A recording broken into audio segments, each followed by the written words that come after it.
E sobre essas prisões, a gente conversa agora com o professor Leonardo Pantaleão para realmente trazer exatamente o que está acontecendo, para falar da reação da Bolsa de Valores de São Paulo, que ampliou a queda após a notícia da prisão do ex-presidente Michel Temer.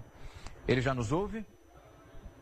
Já escuto, já estou na linha. Uma ótima tarde para o senhor. É claro que essa notícia pega muitas pessoas de surpresa. Nós já ouvimos nos bastidores que o próprio presidente, ex-presidente, melhor dizendo, Michel Temer, cogitava essa possibilidade de prisão, já que a gente mudava ali a instância onde ele era investigado, do Supremo passa para a primeira, mas isso afeta de maneira muito significativa a imagem do Brasil no exterior. Afeta, sem dúvida alguma, essas situações repetidas no Brasil, né, que vêm ocorrendo nos últimos tempos, inegavelmente mostram uma instabilidade, revela uma instabilidade endógena no país e que acaba abalando de alguma forma, ao menos momentaneamente, aquela credibilidade ostentada pelas autoridades brasileiras no mundo exterior. Isso, como já foi comentado, revela, inclusive, aspectos que alcançam bolsas de valores, índices econômicos e outras situações congêneres. Professor, nós vimos ali durante a gestão do ex-presidente que as investigações continuaram tramitando ali, 2 delas foram afastadas, mas a gente tem uma prisão, digamos que agora que andou até mais rápido esse processo a partir do momento em que deixa ali o Supremo e passa para essa mudança de instância. Isso aconteceu devido justamente a essa migração?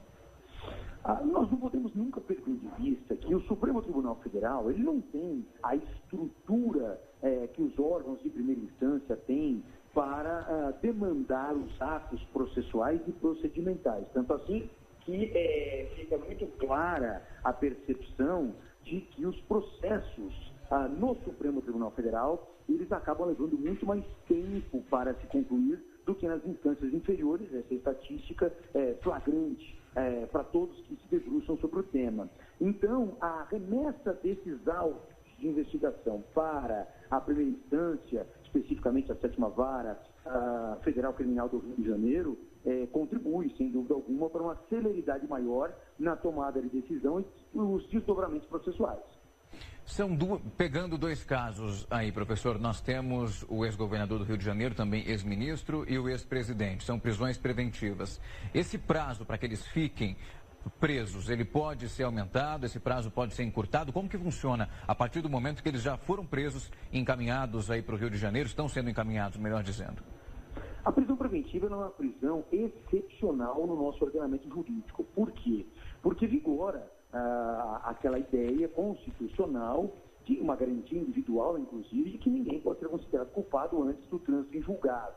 Em que pese o Supremo tenha mitigado esse entendimento, mas levando em consideração pelo menos uma condenação em segunda instância. No caso da prisão preventiva, ela é uma excepcionalidade pelo fato de que não se trata de condenação, trata de uma situação já aferida à materialidade do crime e à comprovação da autoria. Nós estamos trabalhando aqui com a hipótese de indícios fortes a respeito da prática delitiva. E aí o que acontece? O nosso legislador, ele permite que, presentes os pressupostos da prisão preventiva, como, por exemplo, a garantia da ordem pública, como a garantia da instrução processual, a aplicação da lei penal, entre outros, que haja essa custódia antecipada para que não se frustre no futuro o desfecho da ação penal. Não há um prazo para que ela dure. O que existe é que ela deve permanecer enquanto as causas que a motivaram persistirem.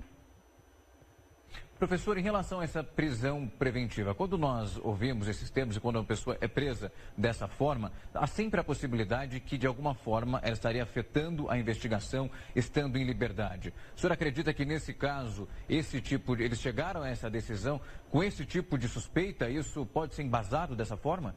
Pelo que se depreende da decisão do Dr. Marcelo Bretas, essa prisão seria necessária para que, eventualmente, não se pudesse desaparecer com o produto do ilícito através de uma lavagem de dinheiro ou algo do tipo. Então, ele entende que as pessoas em liberdade poderiam dificultar, inclusive, a localização de valores supostamente desviados, e então seria fundamental a segregação dessas pessoas, inclusive do ex-presidente Michel Temer, para que isso não ocorresse e, consequentemente, não dificultasse tanto a recuperação dos danos causados ao erário.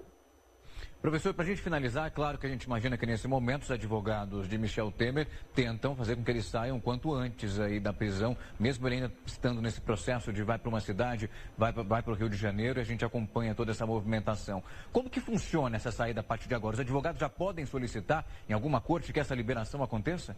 Já podem, sem dúvida alguma, já podem ingressar com habeas corpus, que é a medida processual adequada para essa situação, perante o Tribunal Regional Federal, uma segunda instância, né, para que os desembargadores analisem a decisão do juiz Marcelo Bretas e verifiquem, eventualmente, a possibilidade de reversão. Se isso não acontecer, aí existe o escalonamento para as instâncias superiores. A negativa mantida no TRF, aí então automaticamente migraria para o Superior Tribunal de Justiça e se mantendo a prisão até chegar no Supremo Tribunal Federal. Professor, eu agradeço o tempo, a disponibilidade, também as informações para esclarecer para o nosso telespectador o que está acontecendo nessa quinta-feira e como funciona esse processo de prisão de tantos nomes conhecidos aqui por nós.